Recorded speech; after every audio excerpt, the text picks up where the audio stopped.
We have other events going on here today, but welcome. And with that, Wickle, we'll call the meeting to order. Roll call, please. Kathy Chambers. Here. David Morrison. Here. Travis Morrison. Here. Shane Drick. Here. Peter Bowen. Here. Okay, today we have Tara Gizek sitting in as the acting executive director today, so she will be filling in that capacity. Usually we start with the invocation, and I do not see our spiritual advisor here, so I'll ask for a moment of silence.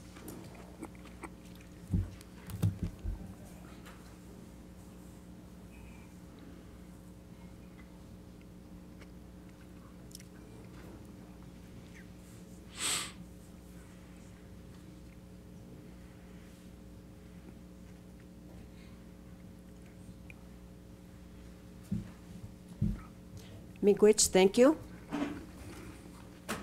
Next, we have approval of the agenda. Any additions or deletions?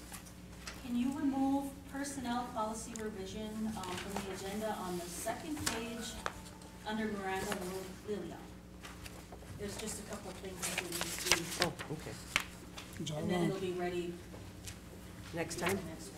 Okay. You mean the Second third? page. Third page. It's on our third page. Oh, it's your third page? Yes. Yep. Okay, What's the third page? yes. I think the other thing too is you need to point out, on my Facebook page, I did post the original agenda, and one thing that was added was underneath the Rick Anderson and Holly was the tall timber toms. So just to point that out.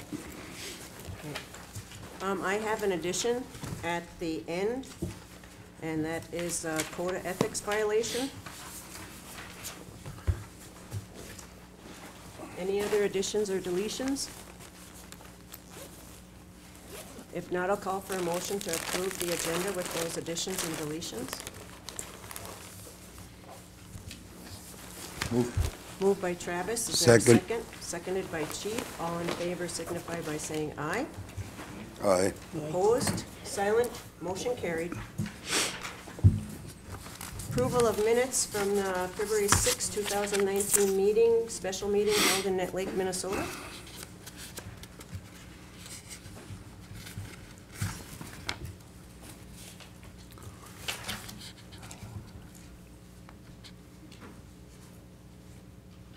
If I could, I did go through my minutes and make some marks regarding some of the issues that were brought up at the last meeting, and the RTC did donate to the Virginia High School, or Virginia School District, or Indian Education Program for the Winter Indigenous Games, and I believe we did get the breakdown from Teresa Strong with regards to how the money was spent. That was one of the discussions in the minutes. Yep.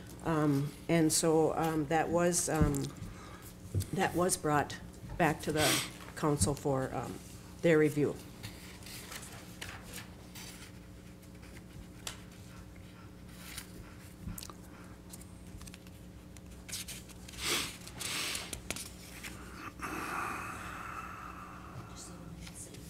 I'm not sure, but oh, thank you, they turned it up.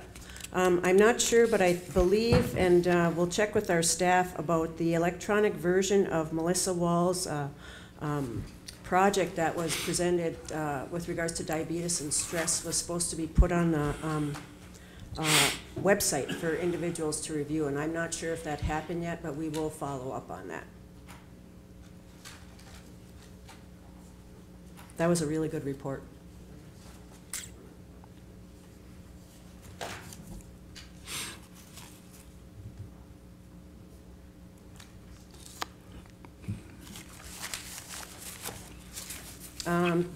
Just a couple other, well, I have a couple other things. With regards to the reserve account, we still need to set up that meeting with regards to getting everybody in the room, which includes Fortune Bay and the Tribal Council and our staff, the government staff, for Shane had brought it up about implementing a reserve account, and the council is in full agreement of that. It's just a matter of we need to get everybody at the table to sit down and do that. So if I could ask Kim Greiner if she could set that meeting up possibly in the near future. Thank you. Sometimes these things we do at meetings, we don't really, we got the books yesterday with the printed minutes, so we sometimes forget the things that we need to follow up on. Once we set this meeting up, would band members be able to attend, or would that be just a closed session for them at that time? Well, I think it's just a matter of a discussion meeting to see what we're looking at. So I would think once we have a core meeting, then we can open up to band members after that.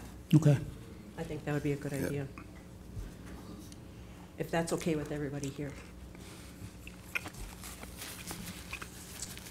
We also need to bring forward, which we don't have here today, the resolution regarding any type of economic development or businesses that the council may be approached with or looking at or thinking about, that we need that resolution for the next meeting.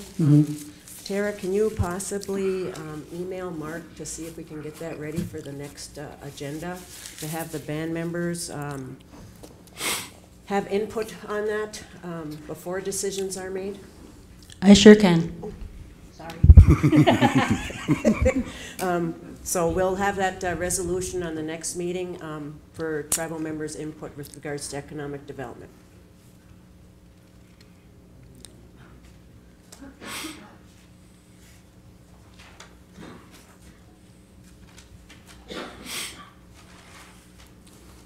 Oh, the last thing I have is in regards, and this is nothing to do with what I added to the agenda, but Lorna had talked about the code of ethics and where that was at last time. And there was a committee formed, and Tara made us aware of it, that there was a draft that was sent to Mark Anderson. Mark did send that draft, and I did forward it to the council members for their review. So I think that right now that process is still in the works, but we did get the draft from Mark then, so we kind of knew where we were at with that. So we'll be moving forward with those, with that committee to look at the revisions and moving forward with getting it updated. That was on the paragraph on the second to the last page about the code of ethics. And we'll also ask Mark to come up. Maybe we can all sit down and meet regarding it, so it'll get some movement there. That's all the comments I have on the minutes. Any other comments or any corrections or? I think that, did we agree upon the date for the State of the Band? Did you put it out there officially? Yes, the State of the Band, I believe, is going to be April 25th, Yeah, what I thought. 2019. I think so. Yeah, I think it's the 25th. Senior management, yep, thank you, Andy. Senior management did, we posted to them to have their programs ready and to see there weren't any conflicting conferences or events going on. And April 25th will be the State of the Band here at Fortune Bay Resort Casino. Thank you, Shane. If no other comments or questions, I'll call for a motion to approve the February 6, 2019 meeting minutes in Net Lake.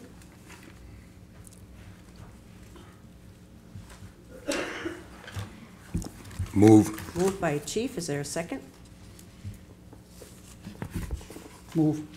Second by Shane. All in favor signify by saying aye. Aye. Opposed? Silent? Motion carried. Introduction of new staff. Are there any? I don't see it. I don't see any either. Okay. Okay, continue. Next, we have the consent agenda, and the first one is adopted resolution 50-2019. gambling permit for Laurentian Chamber of Commerce to conduct a raffle at Fortune Bay on February 22nd, 2019. The other one is approved in the event of a government shutdown to postpone 32 hours per week until meeting with senior management and get their contingency plans on March 4th. Third item is designated Joel Astelford as the tort liaison. Fourth item is adopted resolution 51-2019 forbidden to enter the Bois Forte Reservation, Jeff Walker. Fifth item is adopted resolution 52-2019 delegation of signature authority for Teresa Morrison for Bois Forte Homes 2, Bois Forte Homes 3, Bois Forte Tax Credit 1, Net Lake duplexes, New Moon supportive housing. And last item on the consent agenda is approved submission of 2019 Head Start COLA grant application in the amount of $8,352 to be used to offset higher operating costs in the areas of rent and food supplies. With that, do we have a motion to approve the consent agenda?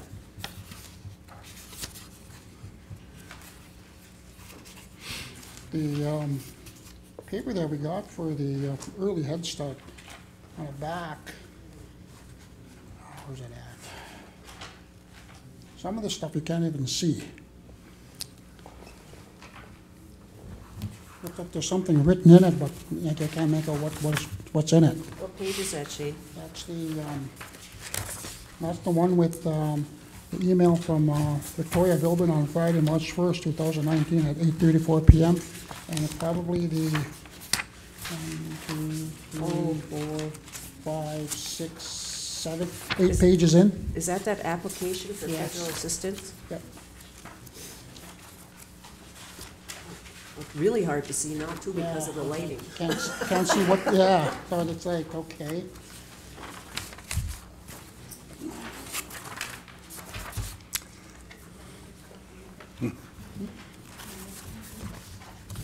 Second one?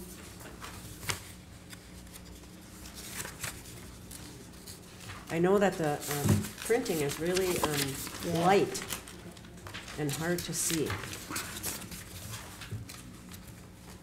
like that.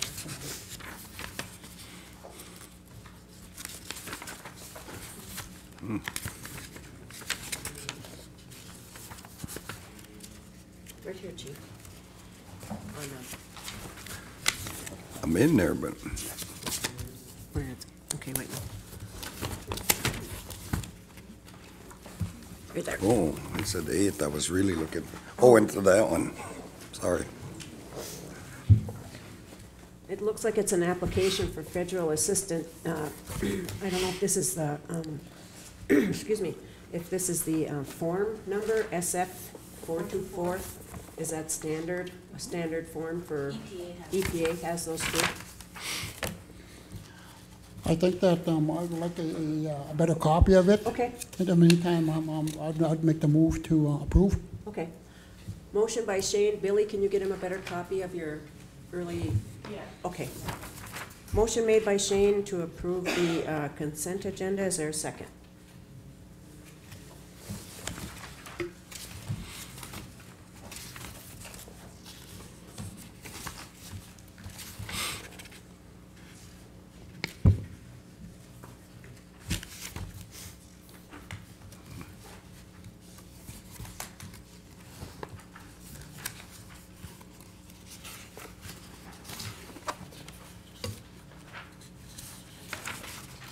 Second. Seconded by Chief. All in favor signify by saying aye. Aye. Opposed, silent, motion carried.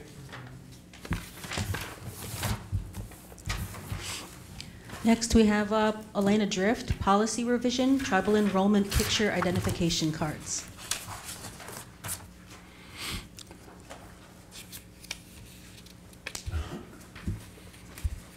Good morning.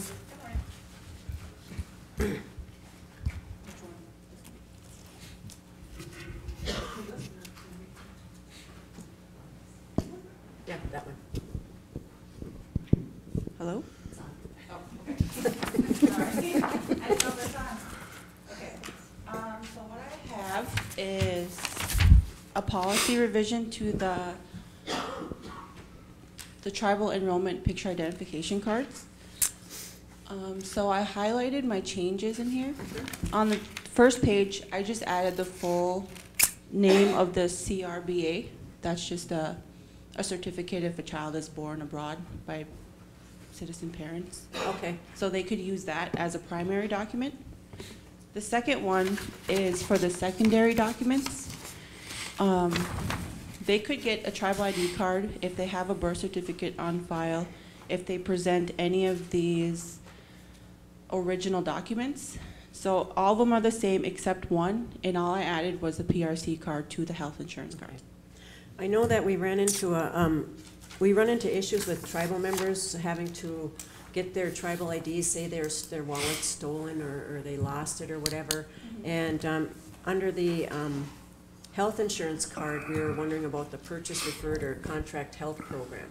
And so if they could present that as a form of identification, and that's what you're adding in here. But I know that it's been, I think that will help with some individuals with regards to getting better access to their tribal IDs if, in the event their wallet's stolen and they don't have any documentation or whatever. They could go to the health office and get that PRC card. Okay, got a couple of questions. What if the band member's known to you? Can they use that? Like, because if a band member comes in and you know them, and then you can't use that. No, we can't vouch. And you can't use what they already currently have on file. If they have a birth certificate on file, then they can use the secondary documents. Secondary documents. So what if you have all the documents on file, they come in and then say, oh yeah, hey, you guys have my birth certificate, you have my tribal ID on file, you have all these other documents on file. To me, it doesn't make sense to have them go get another ID if you have all the other documents on file. That doesn't make sense.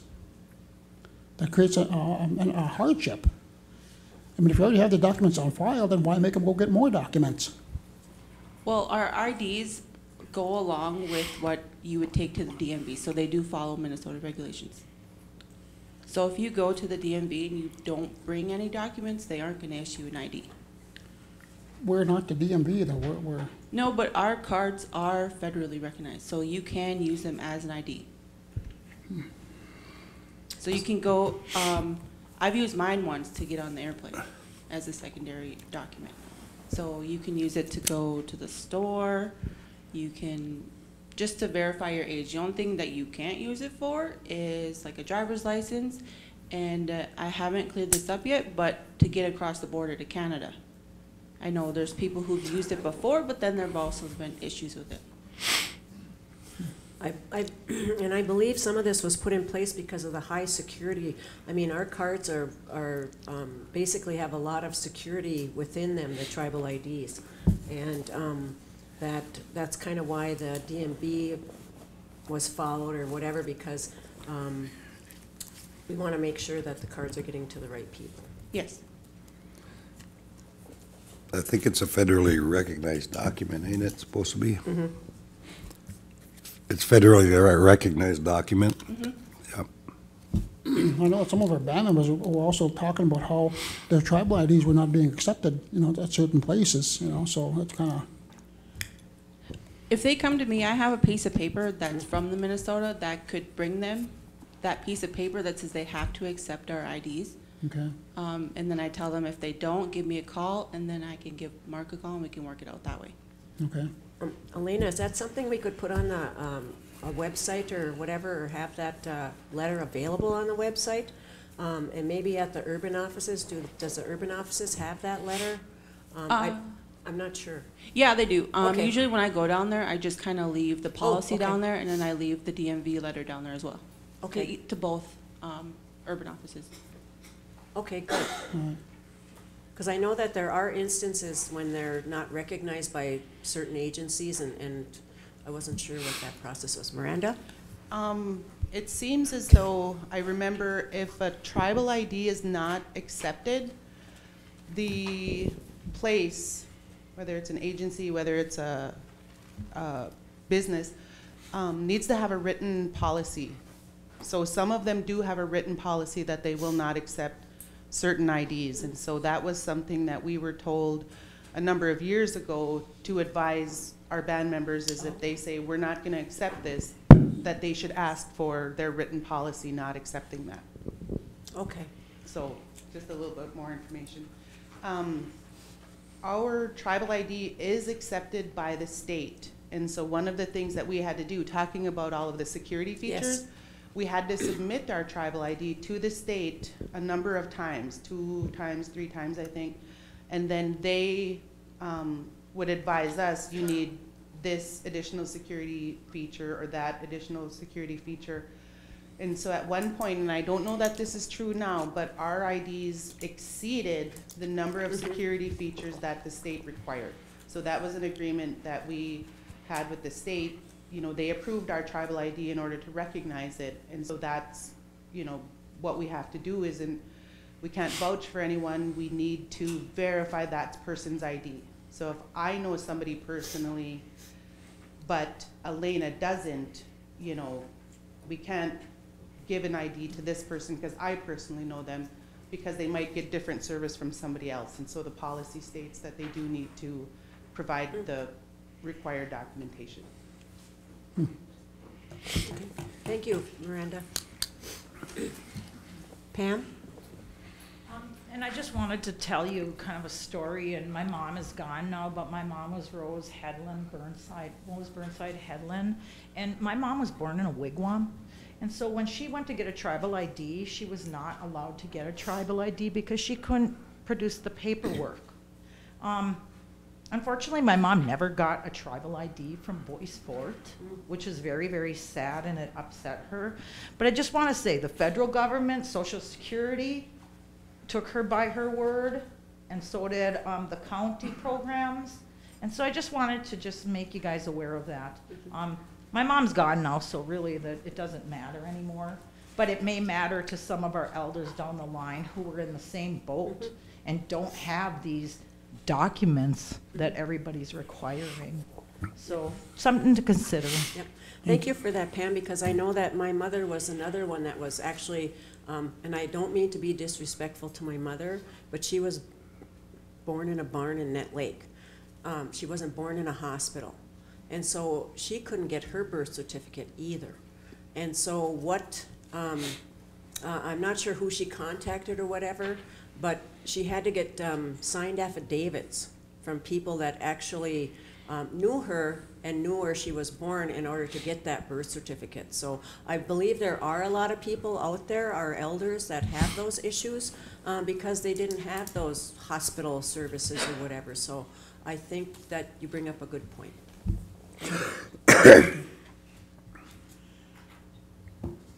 Any other questions or comments for Elena? But if this does go through, we need to pick an effective date. Okay.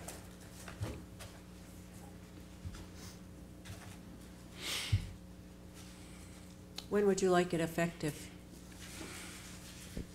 At least June, sometime in there, so we can get a letter out to band members, notice, And- giving them notice of a change. Okay, and you'll put it on the website also? Mm-hmm. Okay. Do we have a motion to approve the policy revision for the tribal enrollment picture ID cards to add those 2 additions for the CRBA, which is the Consular Report of Birth Abroad of a United States citizen issued by the U.S. Embassy, and also under the secondary documents to add health insurance card or purchase referred care card? Moved by David, is there a second? Second. Seconded by Chief. All in favor signify by saying aye. Aye. Opposed? Silent? Motion carried. Thank you, Elena. Effective June 1st, sorry.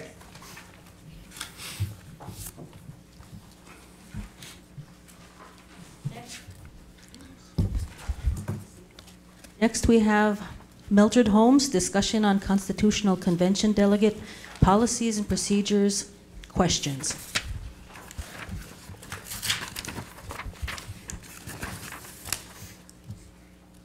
Good morning, Millie.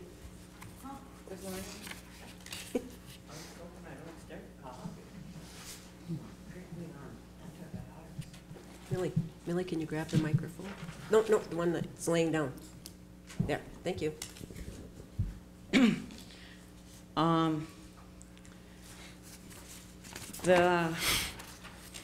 you hear me? Yes. Oh, there it goes. I have to get it at the right spot.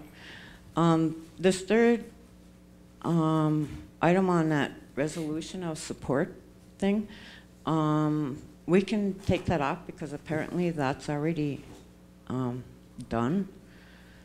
But one of the things that I wanted to bring up was that copy of that resolution that White Earth has. But when that form comes up, are we the ones that are going to have to write that, or can we just use what they have for the support for the delegates at the Constitutional Convention? So you're requesting a resolution from the tribal council, just similar to White Earth, saying that we support our band members to participate in the constitutional conventions? Yeah, that's kind of, I think, where we were going. Okay, we can do that. Can we get a copy of that resolution from White Earth? Yeah, I'm sure we can. Okay. And then just the second item is the submission of documentation for travel and stuff. Right now, we're just handing that to WICO. Does this, is this going to continue, and then she can just give it to whoever needs to sign it? So the tribal government's paying for these people to go to these meetings? They get hotel and mileage, yes. Hotel and mileage, okay. And that hotel and mileage, I think you are being reimbursed by the MCT? Because I know that. No. Okay, because they have some, that's just rooms and stuff. Okay. And then the rest of these items are just, I wanted to bring up so that everybody is aware that we do have delegates to the Constitutional Convention. And the items that I have listed under there are some of the things that we are in the process of discussing and working on.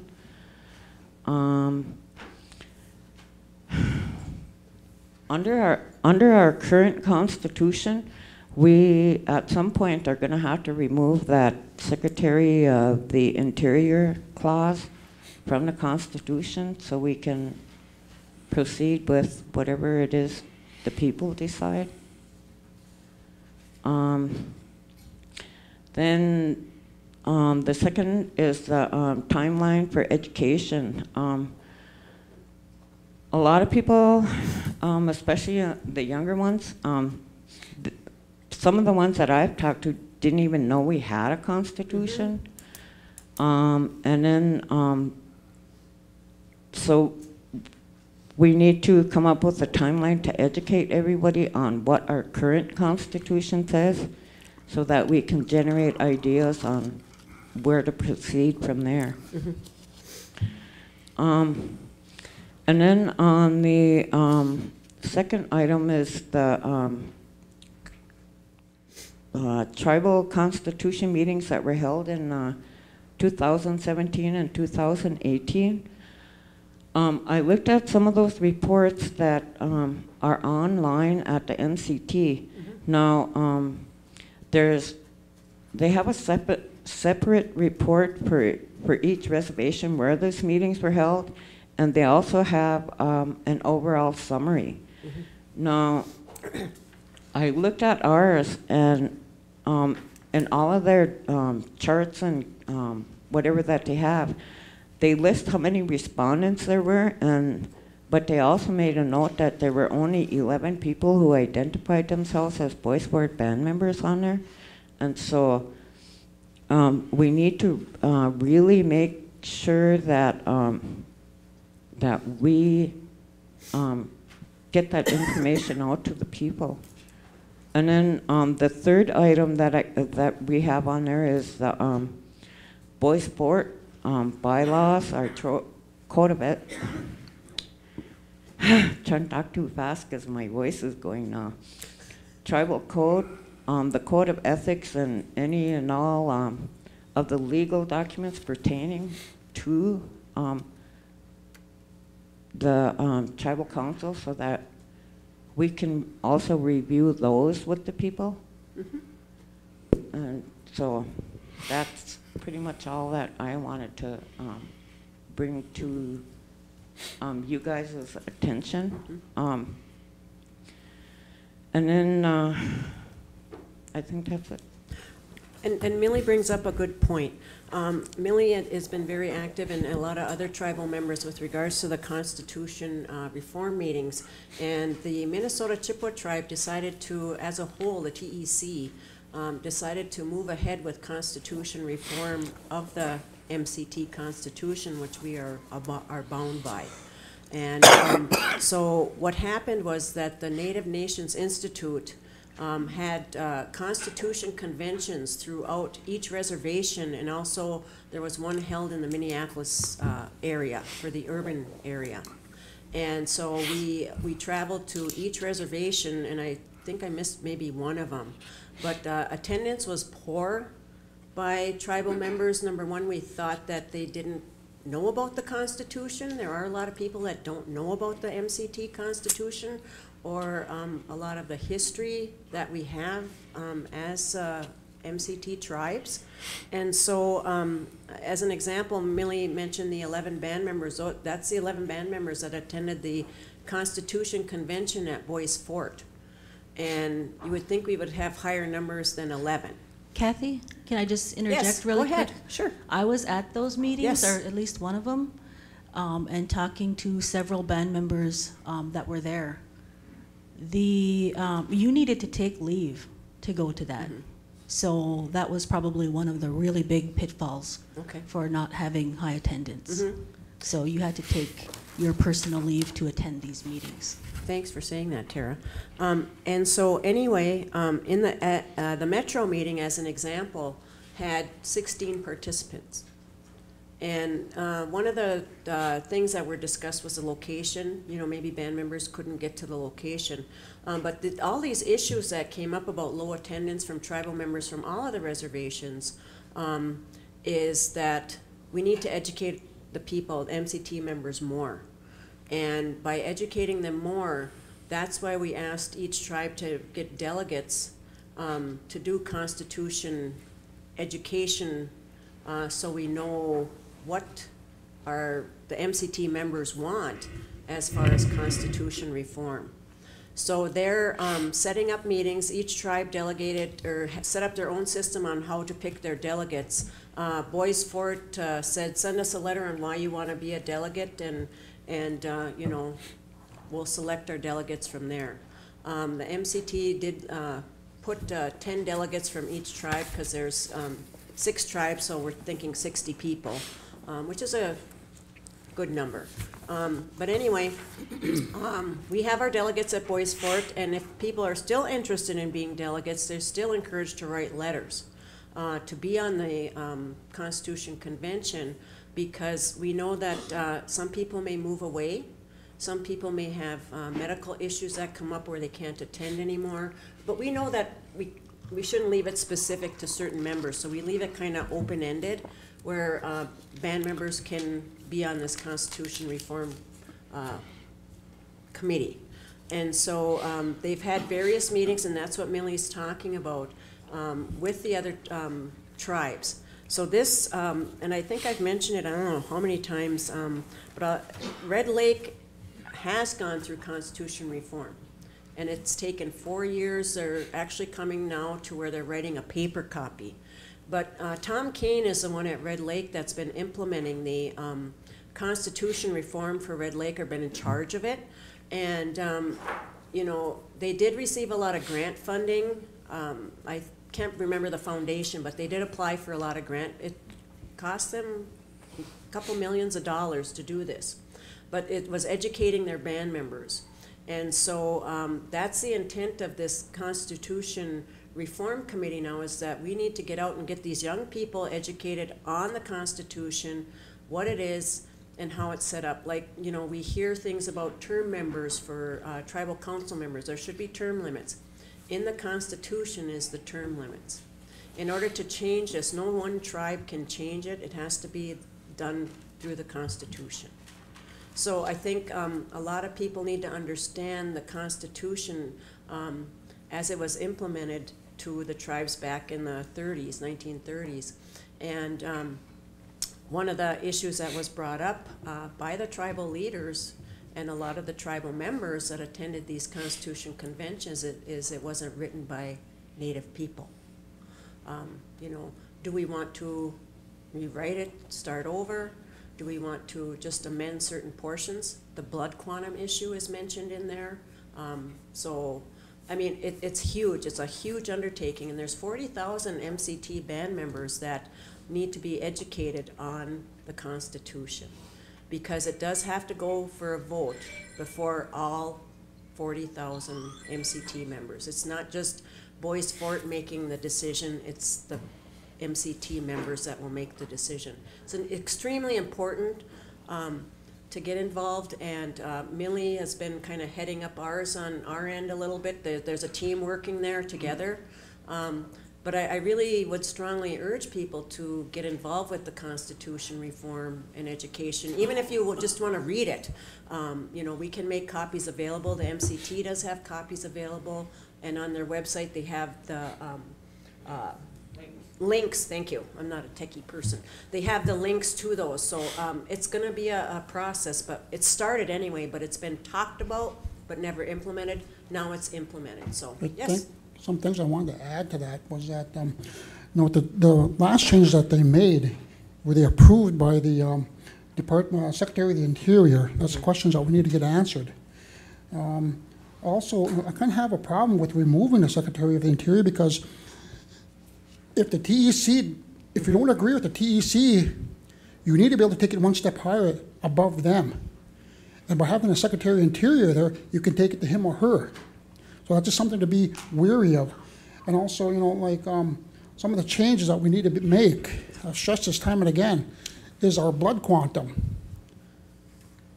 It's left up to the TEC, the MCT. That's not our power. It should be back here at Bois Forte. We should be able to say, we want to set our own blood quantum criteria. This is what it is as band members coming together. Rather than leaving it at the TEC, because once we put it up to them, it's going to stop because of the bureaucracy. So that's one thing, you know, I think that we should be pushing for, and long way to go, a long way to go. If I might say that the blood quantum issue is in the Constitution. It's not the TEC that decides the blood quantum. It's in the Constitution. And for that to be changed, it needs to have Secretarial of Interior approval. So go ahead, Lorna, you're next. I'm sorry. I was just going to suggest that in trying to get more people educated and involved, maybe utilize the Bois Forte newspaper and start some basic education things that really highlight it, have it in every issue, and then also maybe include, if it's okay with the delegates, to have contact information, ways that people can contact the delegates with questions or their thoughts or whatever, because not everybody's going to be able to go to meetings. And then also your website. Maybe have something like that on the website where people can, you know, contact the people. Yeah, links or contacts or education updates, or I don't know, something like that. But just good ideas. Yeah, we can do ongoing, like, Education 101, I think, is a good idea. The other thing, you know, is looking at technology and using technology. You know, I wonder if that's some way of getting, and I'm not technology savvy, but I know that they've tried different, our group has tried different methods to try get band members involved, but it's just a matter of getting the right technology or program to get them involved from different areas where they can call in or Skype or whatever. So it's a long process, but it's extremely important.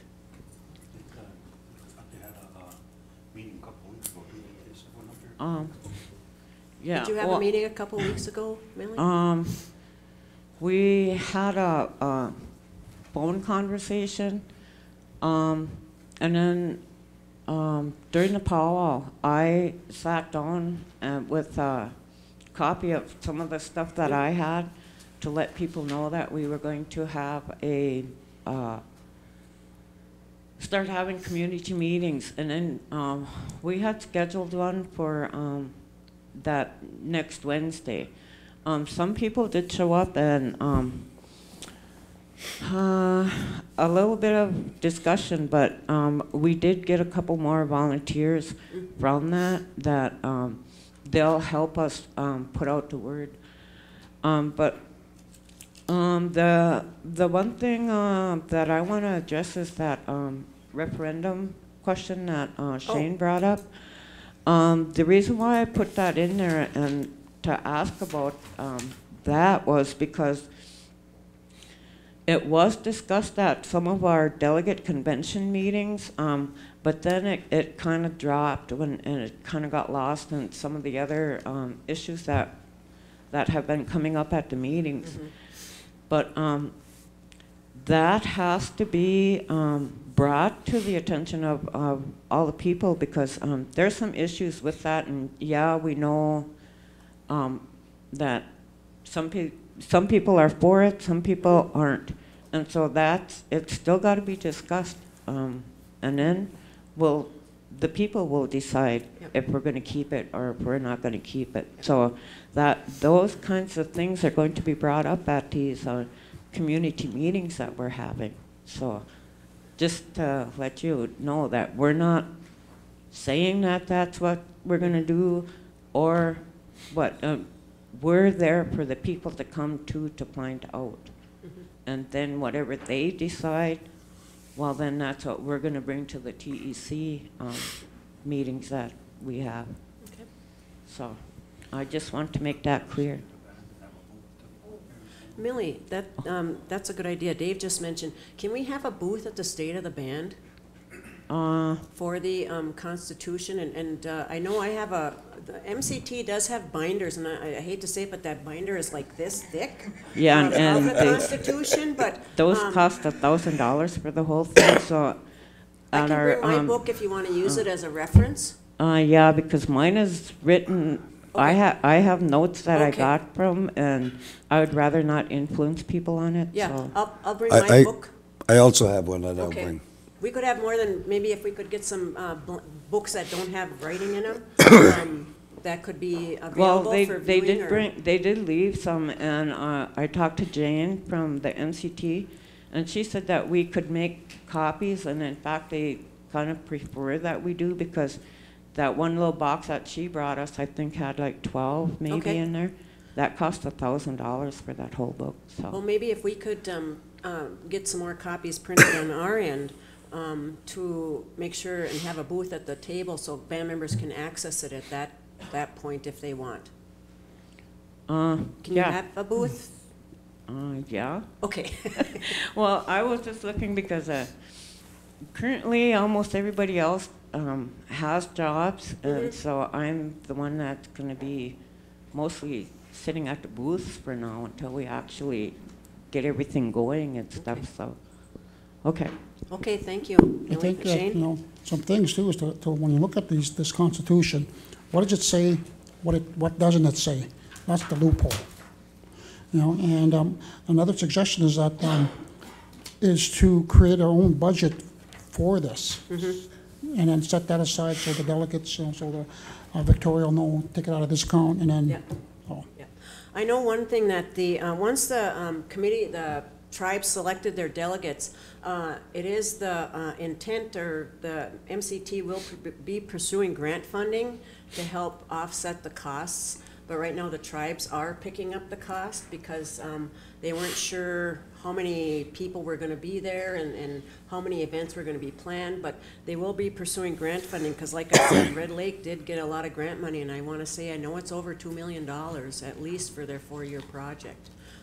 So it is costly, but it's well worth it, so. Thank you, Millie, very much. Okay.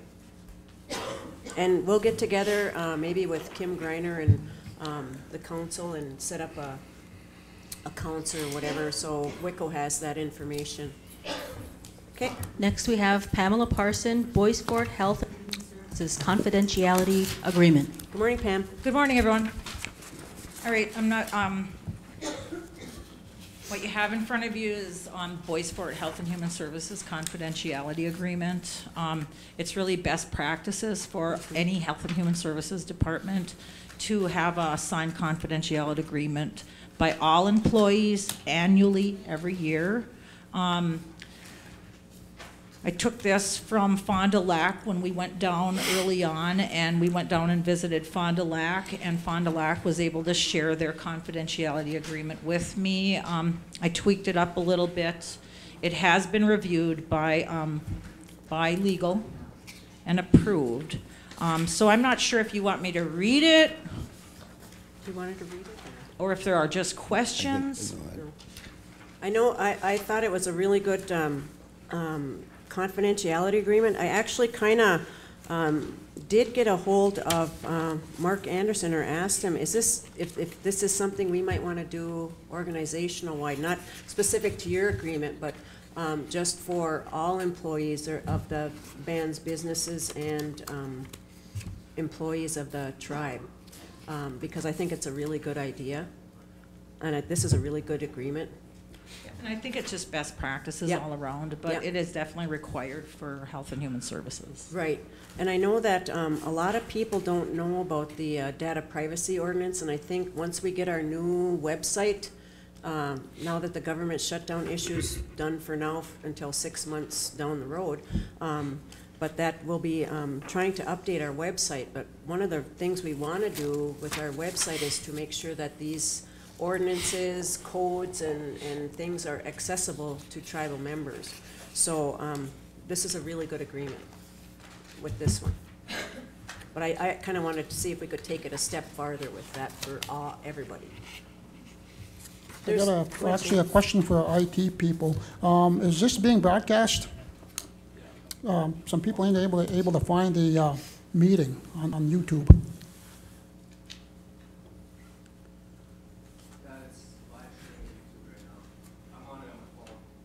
It's on, Okay. he's on it. Okay, all right. Question, underneath the, Thank you, Dar. I hereby agree that I will protect confidential information at all times during and after my employment with IAR, Health and Human Services, and further agree to the following. Go down to number 3 underneath that heading. I will only share confidential information with those who have a legal right to receive it. Now, my question is, how does an employee know that someone has a legal right to receive the confidential information? How do they know that? Most of our employees at Health and Human Services are bound by a number of things. First of all, the Minnesota data privacy rights. All of us are bound by that. Okay. But second of all, there's also the Hipaa, health information. And so they're bound by that. But really, you know, confidentiality in Health and Human Services is what we need if we want our Health and Human Service Department to grow. Mm-hmm.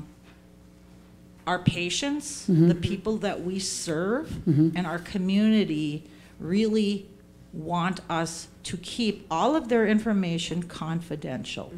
And so that's kind of what we're going to be doing with Health and Human So Services. what I'm asking is that, like, if, let's say one of the council members come to you and say, I want to see this. Can it? I would go back to my policies and procedures.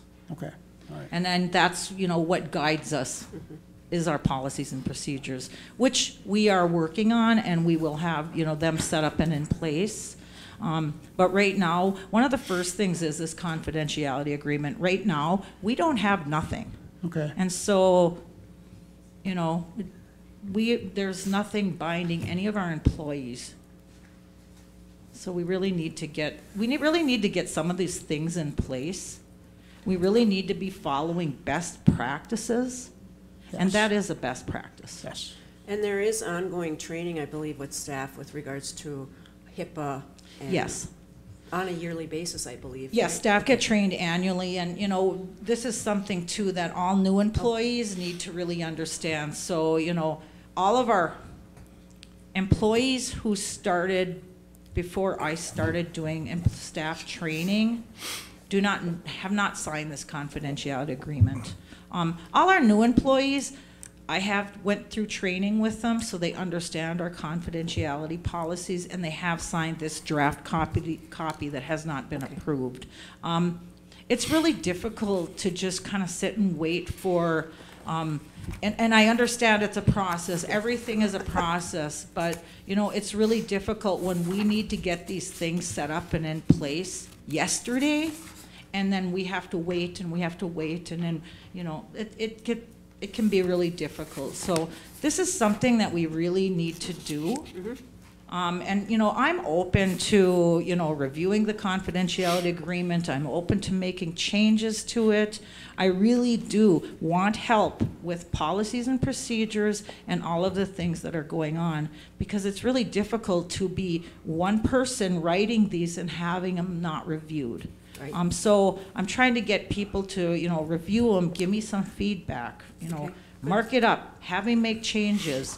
But right now, what we need to do is we really need to get some things in place right now. Donna? I think confidentiality agreement for the entire organization is great and is much needed. One of the things that employees, or I should say patients, anybody that comes into to request services from the programs, should be signing a release of information. So that release of information would identify what information can be released to and how that information can be released. Can they text it? Can they phone call it? Can they email it? So that release of information, once you sign it, would identify how our programs can communicate with that client, our potential patient, or whatever. And so I think that's the other key document that is necessary and much needed to protect confidentiality. Okay, thank you. Okay, any other questions for Pam? If not, I'll call for a motion, or comments, I'll call for a motion to approve the Boys Fort Health and Human Services Confidentiality Agreement. Move. Moved by Shane, is there a second? Second. Second by Chief, all in favor signify by saying aye. Aye. Opposed, silent, motion carried. That'll Thanks, be you guys. Effective today. Thank Is you, that okay, Pam. Pam? Effective today? Okay. Thank you. Thank you. Next, we have Holly. Oops, I'm sorry. I'm sorry, Tara. That's perfectly fine, because you know what? I don't know how to say her last name. How do you say your last name? Okay, I didn't know how to say it either. Okay. Okay. I am here to have you approve a raffle that City Auto Glass wants to hold here on May 17th. So they have their state gambling permit, and Rick signed off on the paperwork. So they just need approval from you to hold their raffle here. And they do this They do this usually every year. Every year, okay. Do we have a motion to approve the City Auto Glass gambling permit, which will be held on May 17th, 2019? Yes. Moved by Travis, is there a second? Second by Dave, all in favor signify by saying aye. Aye. Opposed, silent, motion carried. I also have a permit for Tall Timber Toms. They're holding their function on March 22nd. Rick signed the application for a permit for the state, and they overnighted it. They don't have the permit yet, but Brad said they don't really need it for you to approve them to have a raffle here. It's in process and overnighted, but they forgot that if they were having a raffle here, I don't know. okay. Because theirs is March 22nd, so they need approval for their raffle also. Okay. And is this the first time they've been here, or is this? I think they were here last year. Okay. Okay, do we have a motion to approve the gambling permit for Tall Timber Tom's chapter to be held on March 22nd, 2019? I'd hate to say that fast 3 times. Moved by David, is there a second? Second by Trav. All in favor signify by saying aye. Aye. Opposed, silent, motion carried. Thank you, Holly. Okay, next we have Barb Rodine. 2 resolutions, 1 renewal for recreational lease, Frank and Linda Bardo, or Tibbetts Bardo. Modification of a residential lease, Robert and Phyllis Boge, and Denise Parados. Good morning, Barb. We need you to use the mic, please. Okay, first. Barb, Barb. the mic, please. Yeah, thank you. My voice was loud enough. First, I have a renewal of a recreational lease of Frank and Linda, Frank Bardo and Linda Tibbetts Bardo. Okay, do we have a motion to approve a renewal of recreational lease for Frank Bardo and Linda Tibbetts Bardo? I move. Moved by Chief, is there a second? Second. Second by Shane. All in favor signify by saying aye. Aye. Opposed, silent, motion carried. And then I have a modification to a lease. This is a residential lease. We are removing Robert Boge and Phyllis Boge and adding Danielle Parados. The original lease had Robert Boge, Phyllis Boge, and Denise Parados on it. We are also changing the rental rate from $1 down to 0. Denise. Oh, Yeah, we're adding Danielle. Yep, Danielle, yes. okay. So the lease is going to be in. Danny and Denise. Danielle, yeah, Danielle and Denise. Moved by David to approve, is there a second? Second. Second by Chief, all in favor signify by saying aye. Opposed, silent, motion carried. Thank you, Barb. Thank you, Barb. Thank you. Next up, we have George Strong, contract with Harvey Jordan to provide Ojibwe language class and teachings. Harvey Jordan. Good morning, George. Okay. And that's just 300, right? Good morning. Oh, wrong one, that one. Oh, hi. Okay, George. Got a contract for Harvey Jordan to present language and cultural teachings at the immersion camp. And that amount is $300, Yeah. and it's within your budget. Oh, yeah. The only question I have is, Harvey signed off on it on February 1st, and the immersion, is this for the past immersion camp that we just had? Yeah, that was this past weekend. So I'm just wondering, did the paperwork get lost? Why it got approved after the fact, or why you're requesting approval after the fact? I don't. He signed it February 1st, and it was signed by Christine, who must have been filling in for Billy on 3/1. So Yeah. 30 days difference there. Yeah, Okay, so to get it lost in the shuffle? I have no idea. Oh, okay.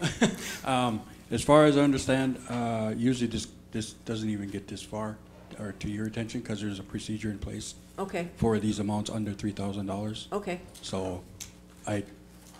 Oh. And I've been just going through with Mark here, and he's. Billy, when did this come to you? Wait, you'll have to,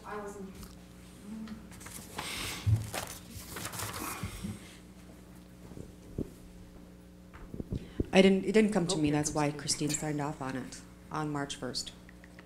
I believe this was from the prior immersion, and it was just never went through because the immersion camp was rescheduled. That would be my guess. Okay. And then That's right, we did reschedule. it went to Miranda for approval on Friday, but she had asked if Mark had reviewed it. oh, okay. And so that's why we're going back and forth with Mark, because in the past, what we have done was, if it was under 3 and we're using the template, and the only name change, or the only changes on it, because it was a standard template, was the name, the date, the amounts, and what they were doing as far as their services. Okay. Then it was just the contractor would sign off on it. Oh, okay. Myself and Corey would sign off on it, and then it would it would be fine. Okay. But I think just with Miranda not being as Because acting they're exact, yeah, she isn't not familiar with Okay. the contracts. Kim? The contract did not come Kim, into. can you adjust that so you don't have to bend over? There you go. The contract did not come in till about, it was after 4 on Friday. I was off. Laura had tried to contact me and Miranda had tried to contact me, but I was actually somewhere where I didn't have internet or cell service at that time. And there is a process that if it's under 3,000, that the executive director can sign off on it. But in talking with Miranda, came up because she's not here. There's a clause in there, though, it still says it has to be approved by the tribal council in that contract. Okay. And so she put it on. Okay. So we need to get that ironed out, I think, and have something written for. But it wasn't until late on Friday Okay. that the contract even came around. Oh, here, go ahead, George. You have a response from Mark Anderson? Yeah, basically it says your understanding is correct. There is an existing delegation of authority to the executive director to sign these contracts, usually in a boilerplate format, without express RTC approval. In the past, they are run by me, by him, for basic legal review, and from time to time, he suggests changes to reflect the contract terms that are out of the ordinary or require clarification. When I receive this contract, I will do that review and send my advice by email. And he was just sent that like 5 minutes ago. Okay, all right. So this, Chief just pointed this out on number 3. I think we talked about that. The contractor will be paid $300 for Ojibwe language class during midwinter language immersion camp. After satisfactory completion of the performance and upon receipt of an itemized invoice and IRS form W-9, payment is dependent upon council approval of the contract and is completed during the earliest possible check cycle. Yeah, it does say in that statement that dependent upon council approval of the contract, and I believe that's what Kim was referring to, and that's what Miranda was referring to when she was in the acting capacity on Friday. So we'll need to get that clarified, so it's here for approval today. Okay. Do we have a motion to approve the contract with Harvey Jordan to provide Ojibwe language class and teachings during the Boys Fort Winter Language Immersion Camp? Move. Moved by Shane. Is there a second? Seconded by Chief. All in favor signify by saying aye. Aye. Opposed? Silent? Motion carried. Thank you. Thank you, George, Billy, and Kim. Next, we have Pam Hughes, sole source for Eden's Group, Rule 25 training.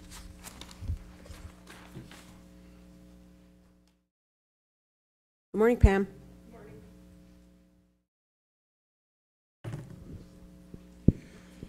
Good morning. Good morning. So, I did not have this reviewed by Mark. Oh. So we need to Can you send it to Mark? Mm-hmm. We could do, when do you need approval by? Soon? The dates are April 15th through the 18th. Okay. So we still got a little bit of time then. Yep. And if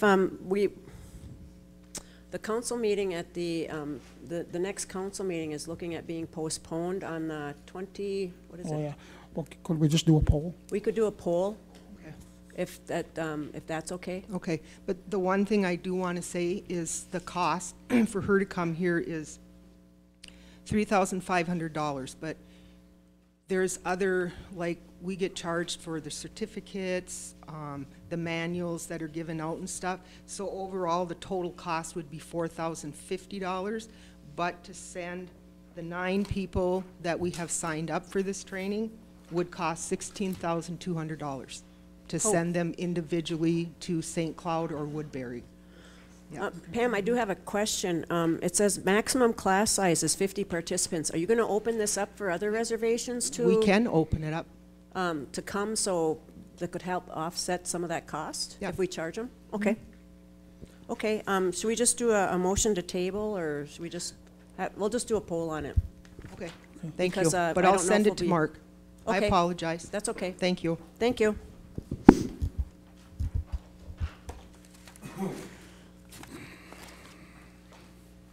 We have Miranda Lilia, training proposal from the Law Office of Richard McGee. No, not that one. Good morning, Miranda. Good morning. So what you have before you is, we discussed this at the senior management on Monday. So I did send proposals out to, I think it's 4 or 5 different companies, agencies, individuals. So what I've given you is a proposal to engage, I call him Rick McGee, but Richard McGee, for 101 things everyone needs to know about tribal employment. Now, this is specifically geared for our supervisory and our management staff. And so I've also given you a outline of, you know, the training that I would like to bring on site for us over the next year. But I thought that we needed to start with a base. And so this would be a good base before we bring in any sexual harassment training, team building, interpersonal communications. And so I selected the dates after looking at the RTC agenda, the meeting schedule. And it looks like nothing is happening on April 29th and 30th. And then the cost of the 2-day training is a flat rate of $4,850. That's well within our budget for training, and it is over the $3,000 threshold. So I did contact the others. You know, made sure to contact a few different agencies for that. Miranda, did you have Mark review this? Yes, I did. He, the letter that's in your packet for dated February 23rd, 2019. There was a small change to that regarding timing of payment. And then I didn't bring the updated letter, but I did give it to Mark, got back with Rick. He took Mark's comments into consideration and revised the letter to include what Mark had advised us. So that I will, there is a little bit of change there, and it was reviewed by Mark. Miranda, I'm sorry, Shane, just out of curiosity, is this training going to be held in Net Lake or in Fortune Bay? At Net Lake. Okay. We have plenty of room and AV equipment, and so. Okay, good. Yeah. So we're going with this Law Office of Richard G. McGee, LLC? Yes. That's who won the bid? No, it wasn't a bid. It just was, he was the lowest. He's in state. There's no, you know, airfare, anything like that. And it's the flat rate of $4,850. One of the other training proposals we got would have eaten up the whole budget for this one training. Okay. I think it's good. I think it would have been nice to see, is that information in here with this? What it would have cost from the other? From the other ones. No, No. but it will be presented. If you would like, I could give you a tentative with this schedule that I gave you, who so far and what it will cost, kind of like that the would be yearly good to see. budget. Yeah, okay, I could do that. Okay. Any other questions or comments for Miranda? If not, I'll call for a motion to approve the training proposal from the Law Office of Richard McGee, LLC, to provide training on 101 things everyone needs to know about tribal employment, to be held April 29th and 30th in the amount of $4,850. Moved by Chief. Is there a second?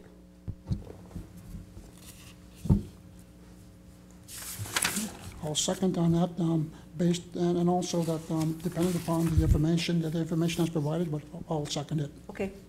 Second by Shane. All in favor signify by saying aye. Aye. Opposed? Silent? Motion carried. Thank you. Thank you, Miranda. Thank you, Miranda. We'll mark it off on our calendars. Good way to get it in advance. Those calendars our meeting schedule fills up fast. Next, we have Louise Isham, purchase of the State of the Band 2019 T-shirts. I don't think Louise is here. Is she?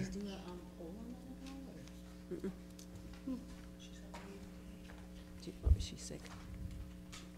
Oh, Louise is out ill. I guess we will table this. We can do a poll on it later.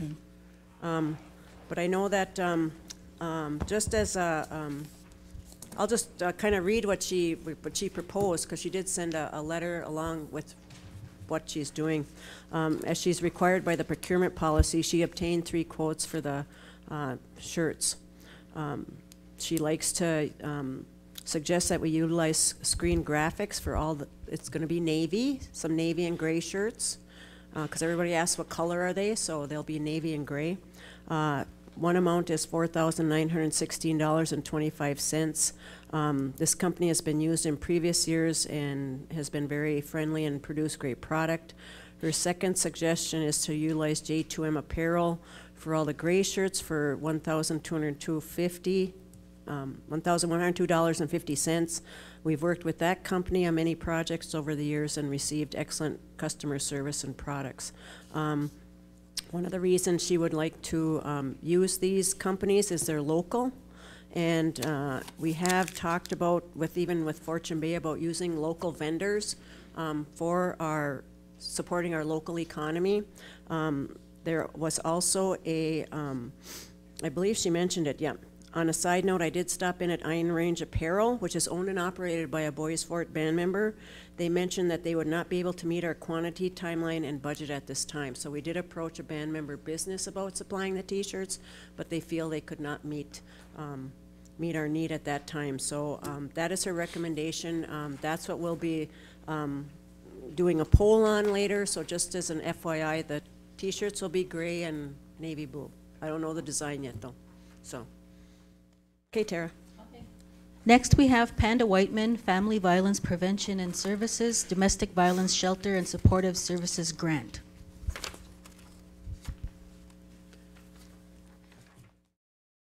Good morning, Panda. Good morning.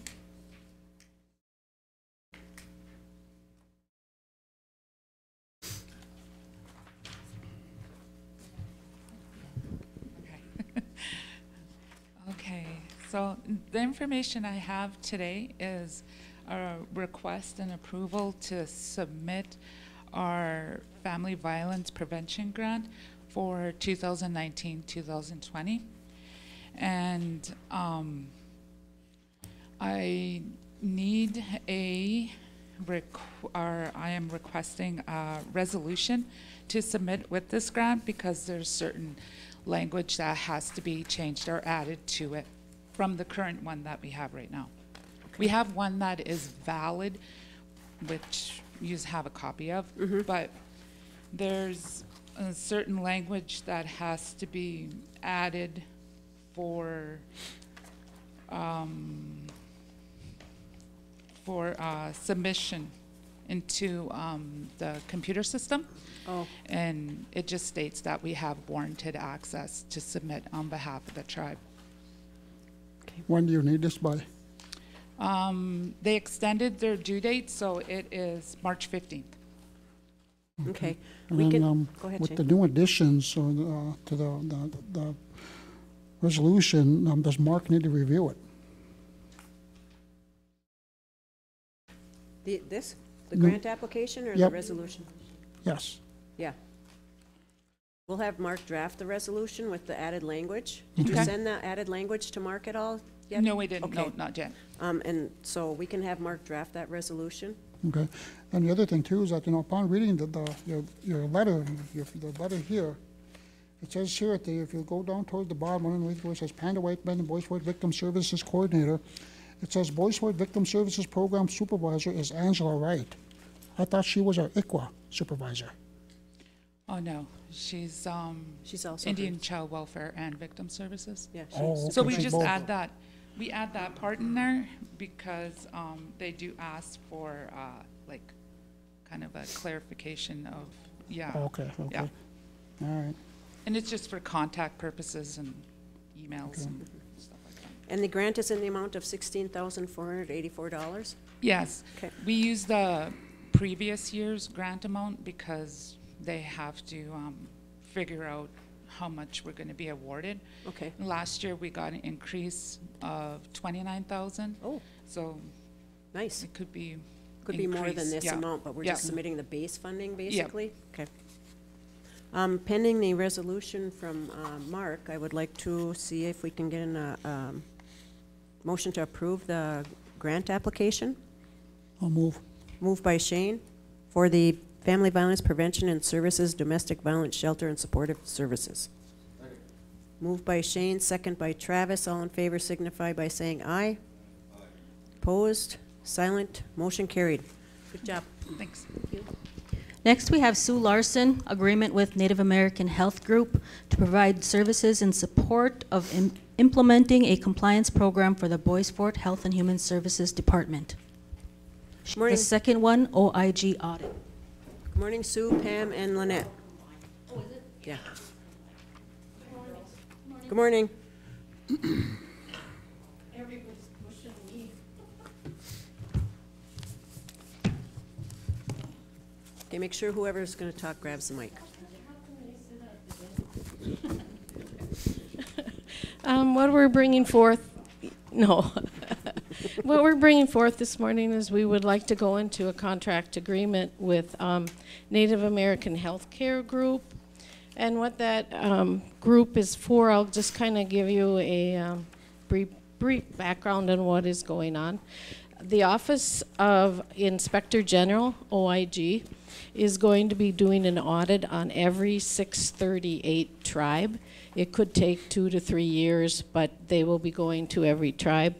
And what they're going in is to look to see that we are in compliance with all policies and procedures, HIPAA, that we are in compliance with billing Medicare and Medicaid.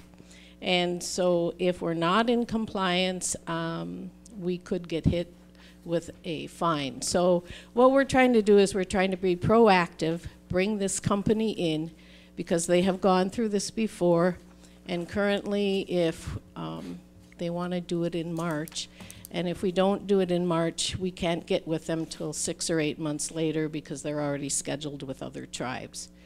So we know it's kind of a large expense. We don't disagree with that, but it could be a larger expense if we are hit with any fines, which means if we are, and I'm going to give you worst case scenario, if we are, we could lose all our Medicare and Medicaid billing, and we could also, they can go 7 years back. So with the implementation of EPIC, with our compliance officer coming on board, we feel we're probably a good 80% there to meet, but we don't know exactly what OIG is going to be looking for.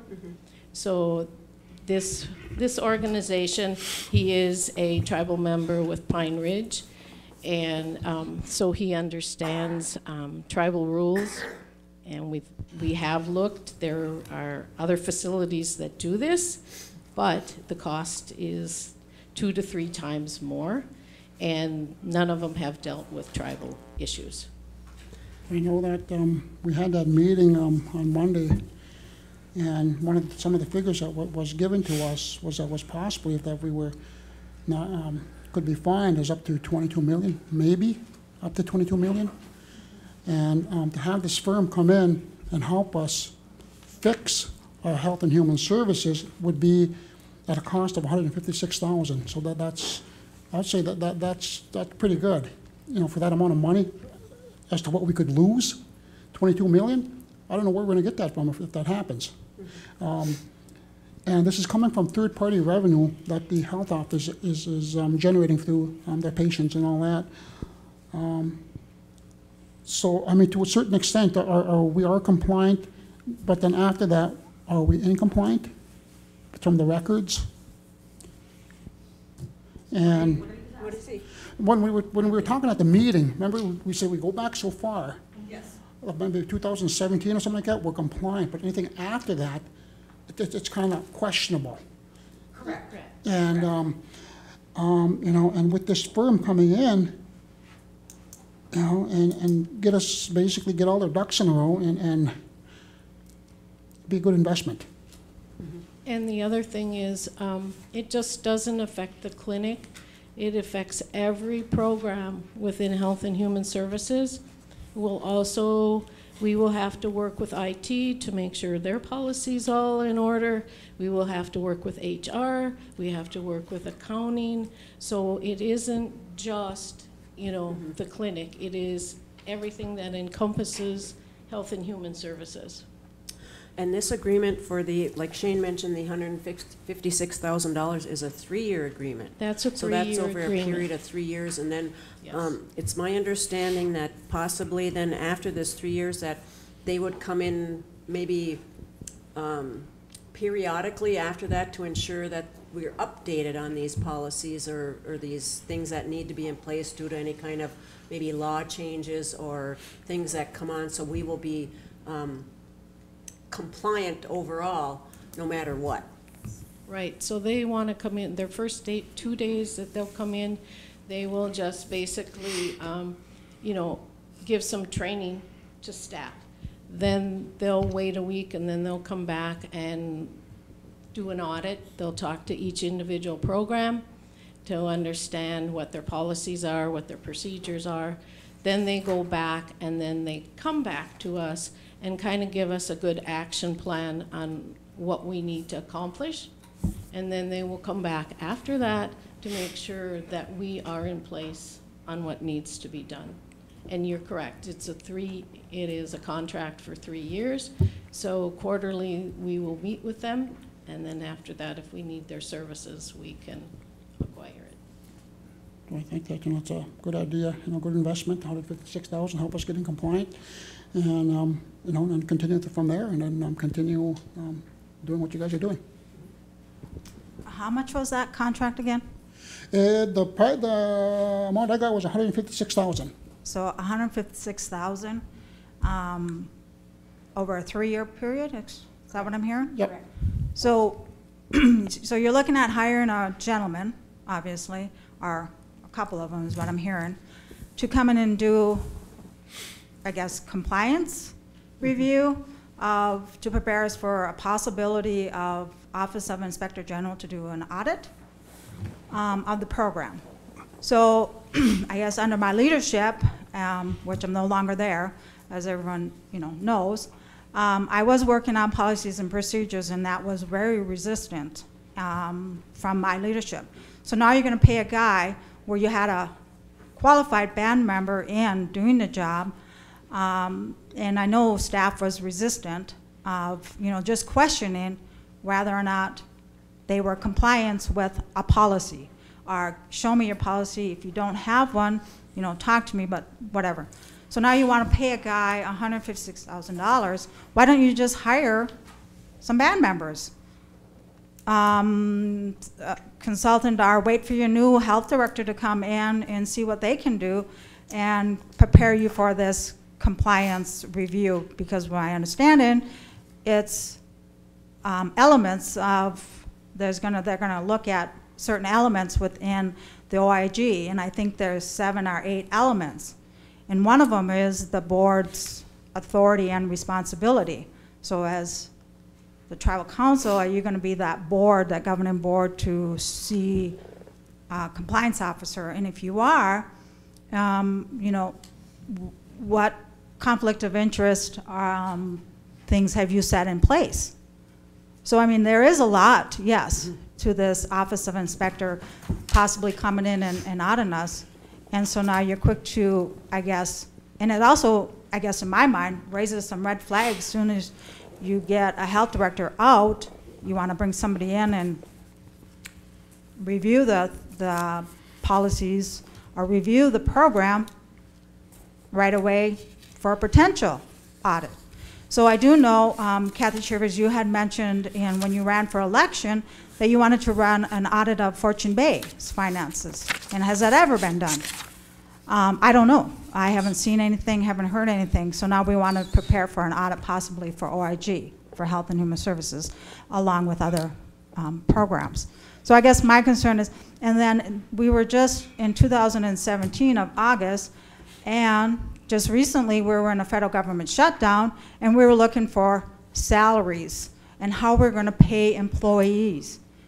And now here we're going to spend potentially, because we forgot about the Indian Child Welfare audit that you want to also do with the National Indian Child Welfare Program, and that was like $61,000. So I guess where's the money coming from for this over $200,000 now? And when we were just scrapping for money for wages, because I know for me personally was not given the proper wage. Even as an employee, my salary was cut 8.5%. So now we're going to give what potentially we could give back to those senior managers who have lost their wages, and maybe some others. So I guess the council's decision should really be looked at, and why we're doing an audit so fast, and what are those 7 or 8 elements? And one of them happens to be, I know, policies and procedures, the board authority, billing, compliance with billing. So I guess that's just my opinion. Thank you, Donna. With regards to the OIG audit, we did not request the audit. The audit will be coming. I think a letter went out to in 2014 saying that the Office of Inspector General will be auditing all Tribal 638 programs.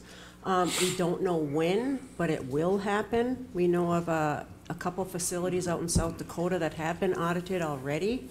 So like the gal said, we're being proactive. What can you mention the 8 areas of the audit? Do you have that with you, Pam? Maybe the 8 areas of that have to be in compliance? All right, the 8 elements of a compliance program for OIG is written policies and procedures, and they are in the works. Designation of a compliance officer and a compliance committee. Education and a training program being done. Conflict of interest policy, they will help us write that specifically for Health and Human Services. Communication policy, something we all should be working on. Auditing and monitoring policy procedures, again, something we need to be working on. Corrective action policy. Non-employment or retention of sanctioned individuals. So that's just looking at that OIG exclusion list to ensure we're not hiring anybody that's on the excluded provider list. Okay, thank you, Pam. And I know Donna brings up the issue of hiring band members to do this, and I believe that this organization, correct me if I'm wrong, has worked with tribes already with regards to the OIG audit, so they're kind of like the I don't know how many times they've done it, but I believe some of the audits were done within the past 5 to 10 years with the OIG, or since the letter came out. Well, it must be 5 years since 2014. So I guess that may be why you're looking at this organization, or? This organization, also the gentleman that owns it, he is I think I mentioned, is a Pine Ridge tribal member also. So he has also, he knows, he has worked at IHS. He is, his counterparts have worked at OIG. So they really know the ins and the outs of what we really need to comply to. And there has been, I think he mentioned 3 tribes to us that have actually, the OIG has come in, and because their revenue was basically almost 100% of Medicare and Medicaid, have basically been shut down. They can still practice, but they can't bill for Medicare or Medicaid. If we don't also meet this, it was brought up that we could have the possibility that anybody that is employed with Health and Human Services that has a license could be revoked. That's worst case scenario. That's pretty serious. We'd be on the OIG list personally. Yeah. Okay. I think the other thing too is that, when we're talking on Mondays, one of the things is that you shared with us is that some of the staff, when you try to set up these committee meetings, they couldn't attend for some reason. And one of the things I asked was that if the supervisor or commissioner or manager or whatever could make it mandatory. And also it was brought up that maybe to deny leave, because this is pretty important. You know, we stand to lose a lot. You know, and I would hate to see us lose it and be paying a big fine that we can't pay. Lorna? Oops, I'm sorry. Lorna? I think this is a good idea, although I'm curious to know why, or if this is new compliance matters that have just came up with the billing and how things are run, or is this something that speaks to competency in running the program, the health, everything? When you get federal grant monies, that there are certain things that you have to do that are written in grants, that are written in agreements, compacts, all that kind of stuff. Why all of a sudden we're worried about being in compliance? I guess maybe I'm not educated in how things run, but it seems like when you're running an organization and you take on Medicare or Medicaid, that you know and understand what needs to be done from the beginning, so that when you get to the end and an audit comes up, just like any other financial audit or any other thing, that you know when you're doing it how it's supposed to be done. So kind of why are we now in this situation, trying to, you know, figure things out or whatever, I guess is my questions. It's up to you. I'll just give my bit, and then Pam can give hers. We're not saying we're not in compliance, but what we are saying is what they're going to come in as an example and look at billing. They're going to look at the coding. Did the provider code it right? Did the provider maybe code a little extra that the provider shouldn't have coded? So those are things that you know, don't actually pop up, you know, as you're doing your billing. So what they're going to do is come in and make sure that providers are coding correctly. And in regards to your grants, you're correct. And I think Panda might have left, or even Pam Hughes can speak for that. You know, they have guidelines that they have to follow. So where they have the grants, I don't think there's really too many issues. But the other thing is too is, you know, they just, supposedly a letter was sent out to IHS in 2014. It did not get to all the tribes that these audits were going to start. And then now I think the audits have just started within the last 2 years, I think. And so luckily we weren't one that got hit, but we were trying to be proactive on this. We want to meet every guideline. There's no room for failure here. We have to get, I think we have to get this done and meet it. I mean, when you come to the clinic today, we are in compliance. Our billing's in compliance, our providers are in compliance, everything's in compliance, but we have to make sure that, as Donna even said, you know, we have not been good on policies and procedures. So we need to get all of those in place. Pam, who we hired for compliance, is now our compliance officer. So she's making sure everybody's trained on HIPAA, everything is secure. So these are things that we feel this company can come in and help us get, so we can be top notch on everything that we do.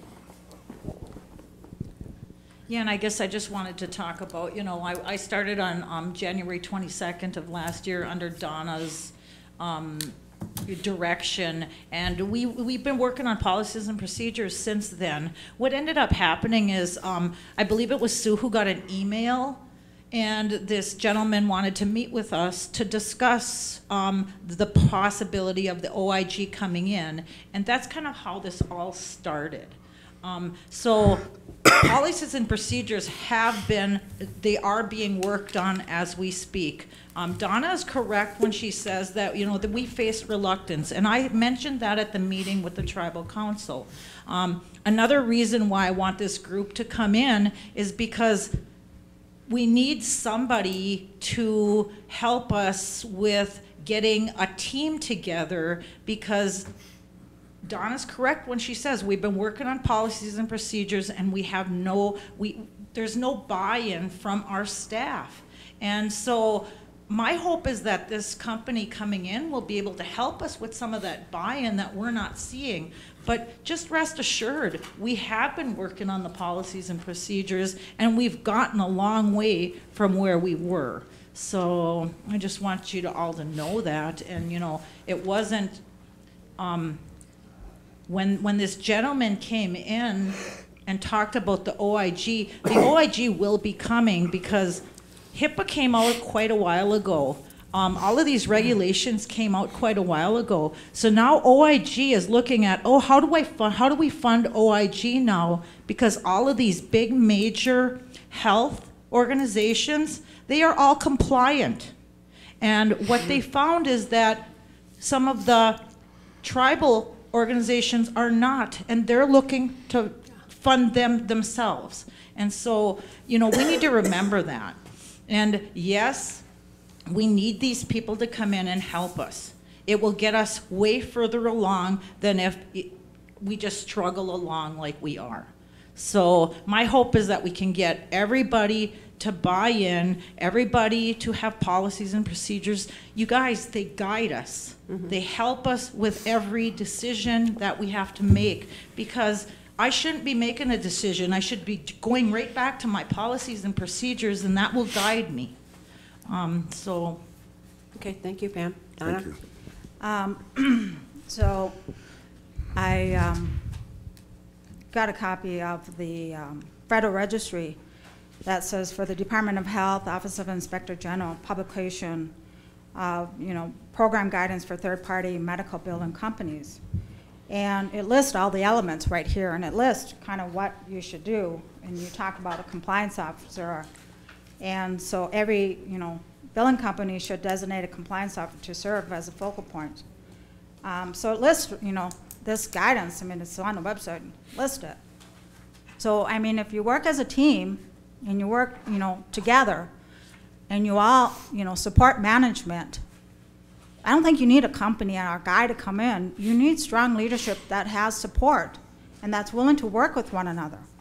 And I didn't have that support, but all I'm saying is you could do that and you could save this $1,500 and whatever dollars amount, and you could serve it for the Purchase Referred Care program. Give it back to the band members that obviously need it for medical care. I know when I was leaving, there was a question about using it for therapy. Can we take this money, third party or PRC funds, which is not allowable, to get counseling? But heck, we need counseling. So why not take the $156,000, whatever this dollar amount, and give it back to the PRC program? You know, so I think you need to look at how you're going to use your money wisely. And I think the Health and Human Services has been working without, you know, the team in it.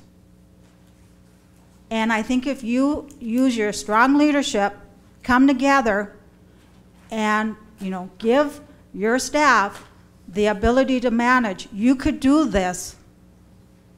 You know, you, the tribal council and the Health and Human Services staff could do this. And you could save and put that money to where it is used, you know, needed. And I guess that's one program where we could use it, is the Purchase Referred Care. Okay. Good. Thank you, Donna.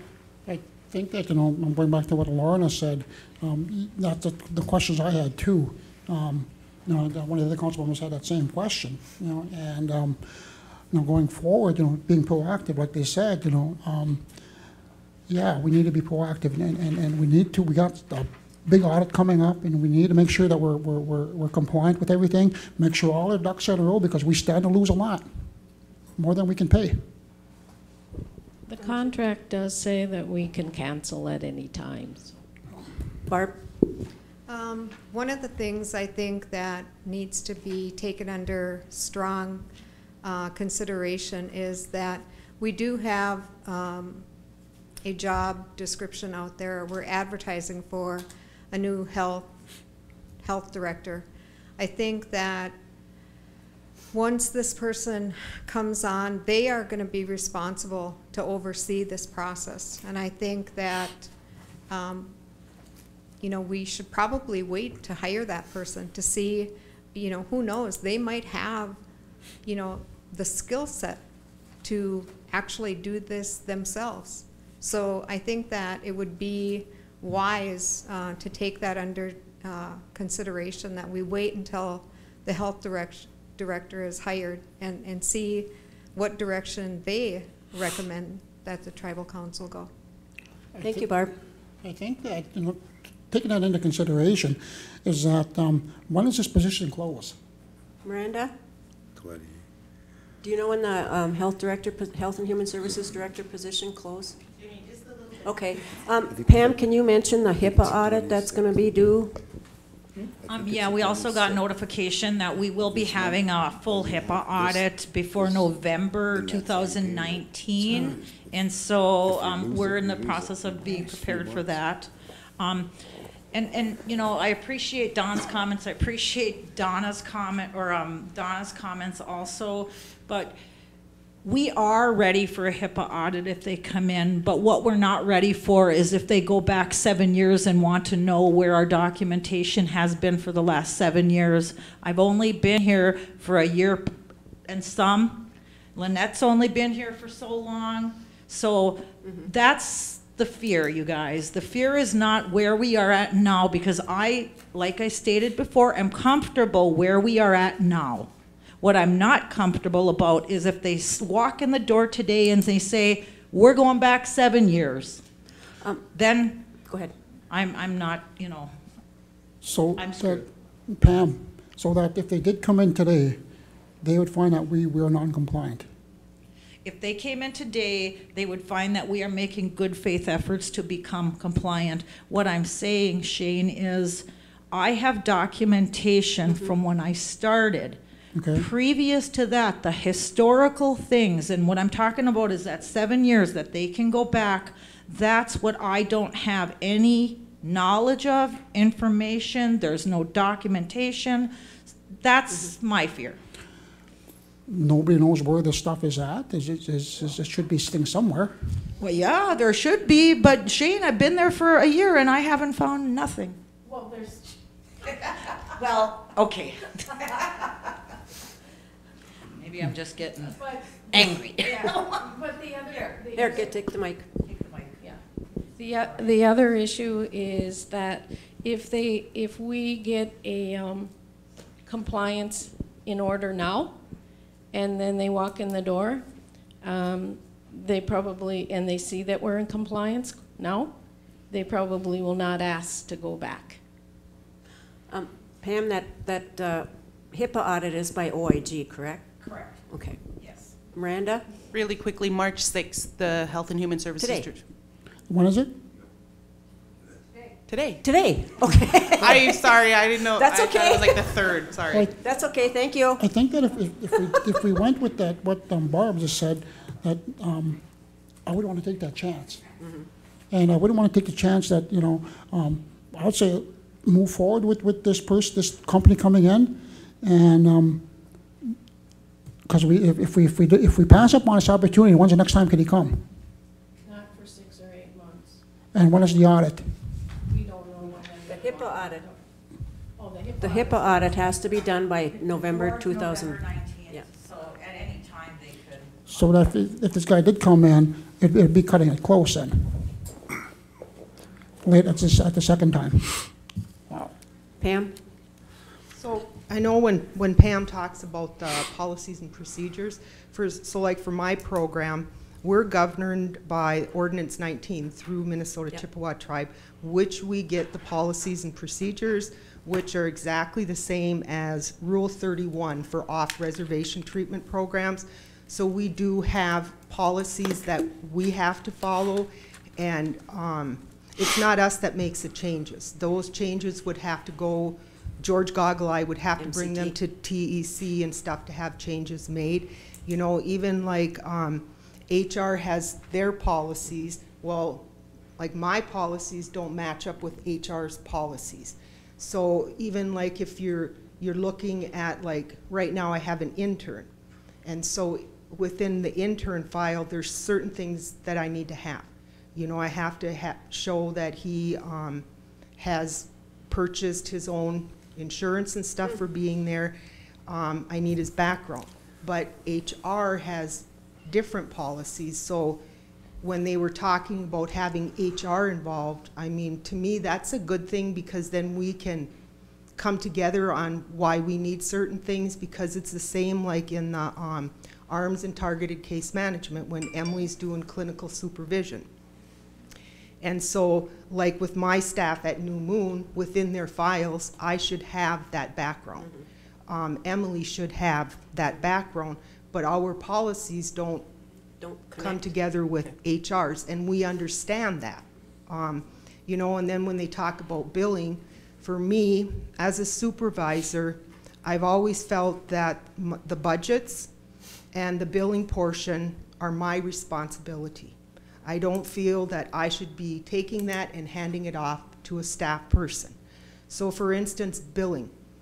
I don't just have my staff do their billing and turned in. It comes to me, and now we have an actual procedure that we do a check-off list of to make sure everything is done correctly before it goes into the billing department, because then it creates a whole extra work for Christy. But the other thing that I do, and I've been doing this since I became supervisor, is when the billing is turned in to me, one of the things that I look at is to make sure the date of their billing matches the date of the service. And there has been times where, you know, it was just an overlook or something, but I've picked it up where they don't match, because if I just took the billing and handed it in, and then Christy and them turning into DHS, and DHS comes in to audit our files, and they see that, there's a whole bunch of other work then that has to be done, you know, and resubmission. And so for me, that's what I try to do to help out, you know, in the billing department. But we do, you know, we need to have, I think we do need to have an audit. I know, like, my files get audited on a yearly basis. And so with my files, they have to be what's in my policy and procedures. Otherwise, you know, it's, TEC is not going to accept it, because that's where mine ends up going. So I just wanted to say that, because I do believe with Pam, and it, I mean, I'm not going to say it took me forever to get my policies and procedures to Pam, but I did. I, you know, sent them to her, and so I don't know. I would rather see an audit being done, or a company coming in and going through and helping all of our programs, you know, to make sure that we are in compliance for what we're doing. Thank you, Pam. Yep. Okay. Do we have a motion for the agreement with Native American Health Group to provide services in support of implementing a compliance program? The proposal is for Native American Health Group for a 3-year period in the amount of $156,000. If approved, would be implemented today till March 5th, 2022. And we do have that in the third-party revenue for that, right? Okay. So, call for a motion? Yeah. I'll move. Moved by Shane. Is there a second? I will second. Seconded by Chief. All in favor signify by saying aye. Aye. Aye. Opposed? Silent? Motion carried. Can Thank we, you, ladies. Thank you, everybody ladies. for your Thank comments. you. Good job. Thank you. Can we take a brief break? Oh, yeah. Can we take a short recess for about 5 minutes? 10 minutes? 10 minutes? I was getting questions on that too. So.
We'll get started again on the agenda.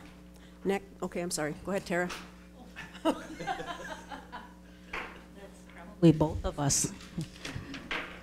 Okay, we got Andy Datko in for Teresa Morrison, Boys Fort Housing Director. Request for a change order on boiler installation. Morning, Andy. Good morning. Yeah, as Tara mentioned, this is a housing department item. Teresa couldn't be here today, and so I'm presenting this on her behalf. The background on this is a few months ago, the council approved a contract with MB Customs Development to replace the boilers at the Elder fourplex unit on Pineview up at Nett Lake. And the mechanical subcontractor doing that work is Raditich Incorporated. And when they were getting ready to begin that work, they realized, and it became apparent that the fin tube radiation that the boilers feed into were shot. They'd been damaged, and they needed to be replaced. And that work needed to be done at the same time as the boiler replacement. And this was all happening kind of in the transition before Teresa came on board. So when she came on board, this was kind of sitting on her desk, and she came and asked me about it, and what would be the best way to proceed. And so I explained to her, well, it probably needs to be done through a change order, but we need to, do some verification to make sure that the proposed change order price is a reasonable price for the additional work. And so we asked Dave Anderson in the Taro office if he could look into that for us. And we asked him because he's had years of experience doing construction management and cost estimating. And so he did find an online cost estimating tool and determined that a fair price for this additional work would have been $5,223. The change order price is actually about $500 less than that, $4,750. And again, the work has to be done at the same time that the boilers are being replaced. I did talk to MB Customs because normally a general contractor would mark up the change order price from the subcontractor, and he indicated that they would not mark this up. So the change order to the MB Customs contract would be for $4,750 to replace the fin tube radiation in those units. Okay. And I know you're filling in for Teresa, but I'm assuming that there's, and I shouldn't assume, there's funding to cover this change order? Yes. Okay. Any questions on the request for a change order on boiler installation to add baseboard heating elements for the Elder unit at Pineview and Nett Lake? So if I understand this correctly, we have MB Customs and Raditich doing the work? Actually, Raditich is doing the work? Yeah, Raditich is the subcontractor. MB Customs is the general contractor. So the contract was with MB Customs, so the change order would be with them. But Raditich will be doing the actual work. Okay, so that doesn't mean the price doesn't increase or anything, it doesn't change from the original contract? Because I think it was, you said this was sitting on her desk. Yes. The change order is the $4,750. That's for the additional work. Additional work, okay. Because originally when this was, when Housing Department contracted this, it was not apparent that that fin tube radiation needed to be replaced. Okay. So that'll be approximately about 9 something, right? Almost $10,000? No, it's $4,750 is That's the a total. Oh, that's a fair value. Oh, okay. I see what you're saying. To do that, right? Oh, I'm sorry, that's a fair value estimate, that 5,000. Yeah, that 5,223, that's just research that we did separate from this to make sure that the $4,750 was a fair price. Okay. Yeah. All right. Once this is done, are we going to get a itemized itemized expense for this? Once this is complete? I'm sorry, could you repeat that? Can we get an itemized expense report once this is complete? What they did and what was spent where and what it was for? Well, I guess, you could get copies of all of the pay applications which itemize the work that was done. I mean, it's being done under a contract, and the contract specifies the work that needs to be done. And so then the contractor, when the work is done, will submit a pay application for that payment. That's the normal process. So yeah, we could certainly, I could talk to Teresa to make sure if you wanted to see a copy that that would be fine. Okay. Any other questions on the request for a change order on boiler installation? If not, I'll call for a motion to approve the change order in the amount of $4,750 to add baseboard heating elements for the elder unit at Pineview.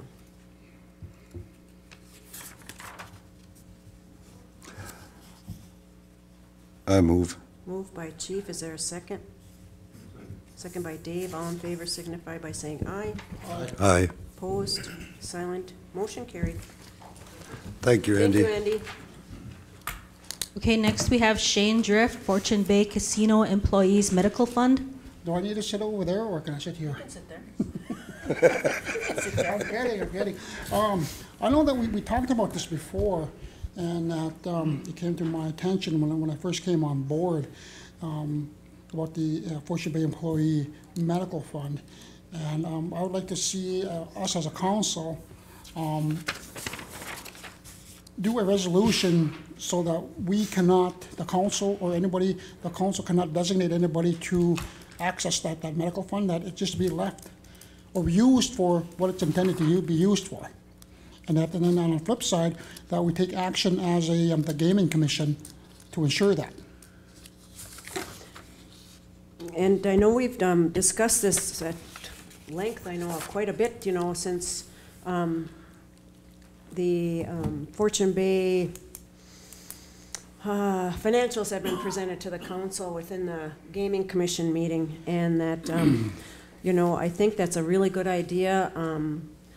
And I think that prior to the resolution or whatever we do with the resolution, that according, you did you attach these things for Mark in here, or did some? No. Oh, okay. There is an attachment, oh, Andy did, I'm sorry, that I think it'd be a good idea to get actually both HR departments, Fortune Bay and both accounting departments and everybody together to understand about the health insurance fund and what it can be used for, which is to pay medical claims. It's what the employees use, the deductions are used for to pay medical claims. And then that way we can, and have the third-party administrator there who, I believe the third-party administrator makes sure that the claims are paid and whatever, but Kim's coming up, so I'm sure she'll elaborate a little bit more on this for me. Okay. But I think it's a good idea. On the health insurance funds, we have a health insurance fund at Bois Forte, and Fortune Bay has one. We have it in the format of a profit and loss statement, and we charge on a premium basis to fund it every month, and you can have a financial report on it. On the Fortune Bay side, they run it like a checkbook. The last I had seen it, it hasn't, I haven't seen the financials. And it's also not reported in the audit. It's not in the scope of the audit, but there isn't a separate report for it to be shared with people. Yes, it's for medical insurance and you monitor it, but it's also not a place to accumulate huge fund balances. At one time it was, when we first started. We've been self-funded medical insurance since before I started here. And at that time, the industry standard was to build huge reserves in there. And now if you do research, you should, if you don't have what's called contingent liabilities, you should have 3 to 6 months of funding available in there and continuously fund it. Okay. Because I know that the various discussions we had with the Fortune Bay people was that when some of them came back on board, that they found only $1 in that account. And so I just have to see it used for what it was created for, period. That's all I'm doing. That's all I'm doing. Yep. Trying to safeguard it, and that's it, period. Yep, and I think that's a really good idea. Kim, go ahead. I think if you're going to refer to $1 in that account, you need to go back to see how they were accounting for it at the time. Did they use a different bank account? They had kept a bank account open with $1 in it, and I believe they ran it through their regular general ledger. Yeah, it should be designated separate use for that. Yes. But I think there should be more clarification on what was done Well, and how it was accounted for. I did ask for Rick Anderson if he could present or talk a little bit about it, but apparently he's not here. So, but again, we can meet with them and then get the other people in the same room and hash this out. I think that's a really good idea, and I think understanding the total picture first and having everybody in the room will be great education for us all, so we understand exactly what and how they did the things they did. They being Fortune Bay, because we don't really fully understand the behind-the-scenes stuff, and even the management now that's there doesn't know exactly because it was done prior to them coming on. But it's a safeguard, I think, what Shane is saying, and I'm in total agreement of it, and I think the council is, we've discussed this before, that we want to ensure that that money is used what it's intended for. So we'll get a meeting set up. We'll ask Rick to set up a meeting with the third-party administrators and get this set up, and then we'll bring it back to the council for action. Is that okay, Shane? Yep. Okay. Thank you. Thank you, Shane. Okay. Next, we have Kathy for Code of Ethics violation. Yes, I just wanted to make everybody aware this morning that at 6:30, and I just want the tribal members to be made aware. I don't want to elaborate on it, but there was a Code of Ethics violation filed on me this morning, and I'm just putting it out for the tribal members that they're made aware of it, and that's all I have to say. Okay, so we can move on. Okay, next we have donations.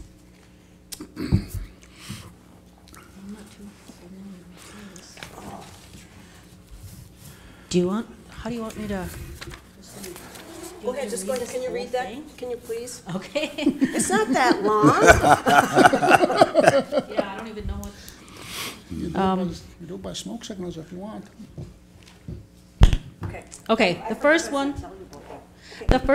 is ISD 728 Elk River Area School Program donation.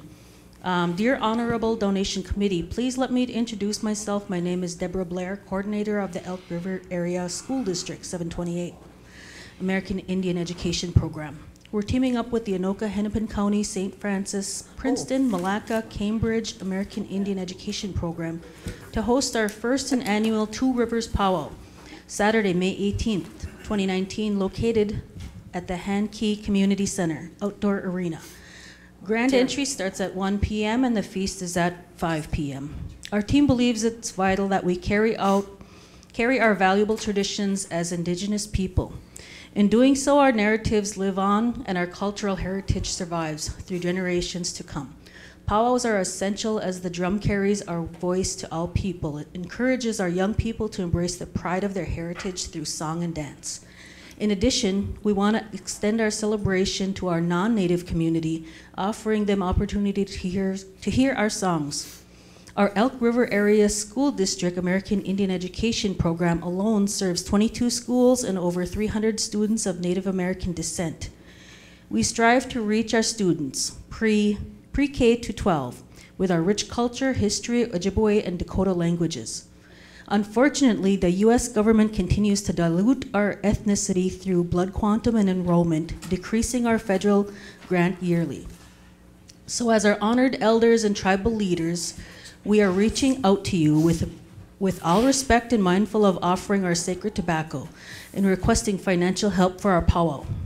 The Two Rivers Powwow will serve the communities of Malacca, Princeton, Cambridge, St. Francis, Elk River, Zimmerman, Otsego, Rogers, Coon Rapids, Ramsey, Blaine, Andover, Anoka, and Champlain, and extended communities. We are humbly asking for $2,000 to fund all the necessary sound and stage equipment, contracts, food and feast supplies, promotional advertisement, and honorariums. Your generosity and support will be sincerely appreciated and honored with recognition through school posters, community advertisements, and newspaper. Chimigwech. Deborah Blair, Coordinator. Okay, Tara, thank you. What I meant by reading is, I'm sorry, I miscommunicated. I said this whole thing, and you said, yeah. Well, I thought you meant the agenda whole thing there, so I said, yeah, so that's, I'm sorry, but you don't have to read the whole letters, just this part on the agenda. You should have stopped me. Well, I didn't want to stop you, I didn't want to be disrespectful, I'm sorry. I just said, I'll tell her after she's done reading. Well, now you know I can read, huh? Yes. I'm sorry. Oh, Lord. So anyway, Okay. Go ahead. Here we go. The committee suggests $250 go to ISD 728 Elk River Area School District. And that was a yes on February 19th, 2019. And just for everybody's knowledge here, is that this goes through the donations committee, because we do put funding aside each year towards donations. And so the donation committee meets on these donations and then comes up with a yay or a nay and then presents it to the council. So there is a process in place for these. So they met and gave a $250 donation. Do we have a motion to approve the $250 donation to the ISD 728? We'll just do them singly. We'll let Tara. Do we have a motion? Move. Chief? I'm sorry, Tara. I'm really sorry. Is there a second? Second. Second by Chief. All in favor? Shane, Signify by Shane. saying. Chief and Chief. I'm just, my feathers are ruffled because I made Tara do that. Seconded by Shane. All in favor? Signify by saying aye. Aye. Opposed? Silent. Motion carried. Okay, now that. You gotta let me know when I'm just sharing way too much here. Okay, the next one is $500 and 10 pounds of wild rice for the University of Minnesota Spring Twin Cities American Indian Student Council Cultural Center Powwow. And we donate every year, I believe, to this powwow, correct, Tara? I You believe so? I think that. I'm not on the committee, so, okay. Sidra says yes. And we have the rights to donate? Yes. Okay. Do we have a motion to approve the University of Minnesota Spring Twin Cities American Indian Student Cultural Powwow? Moved by Trav, second by Dave. All in favor signify by saying aye. Aye. Aye. Opposed, silent, motion carried. Last but not least. Okay, $500 to Northwoods Caregivers, second Honoring Our Elders Wisdom Conference. Motion to approve? Move. Moved by Shane. Is there a second? Second. Second by Chief. All in favor signify by saying aye. Opposed, silent, motion carried. Sidra? Yes, I would just like to make a couple of comments in regards to the donations committee. Okay. When we do make the decisions as to granting the donation requests to the, whether it be school districts or activities, we do take into consideration whether there are band members that are attending those school districts. And we also take into consideration, and we do a flat blanket rate of $250 to powwows. Oh, okay. We make an exception to the University of Minnesota powwow because that's going to be a larger draw, and because we have a large group of our band members that are in the Twin Cities area that attend that powwow. Good. So we take into consideration a lot of those, how many of our band members might be served by the different activities. Okay, good. Yep, just Thank wanted you to for make that. that. Thank you for that Thank you. information. Okay, no other business. I'll call for a motion to adjourn. Before we Oh, I'm adjourn, I'd just like to thank everybody that's out there watching. I get a few comments on my phone. Hi, Benny. That's to my son. Sorry. He is watching. Is that it? That's it. Okay. Do we have a motion to adjourn? Move. Moved by Shane. Second. Second by Chief. All in favor signify by saying aye. Aye. Opposed, silent, motion carried. I'm sorry, Tara. I thought you. I thought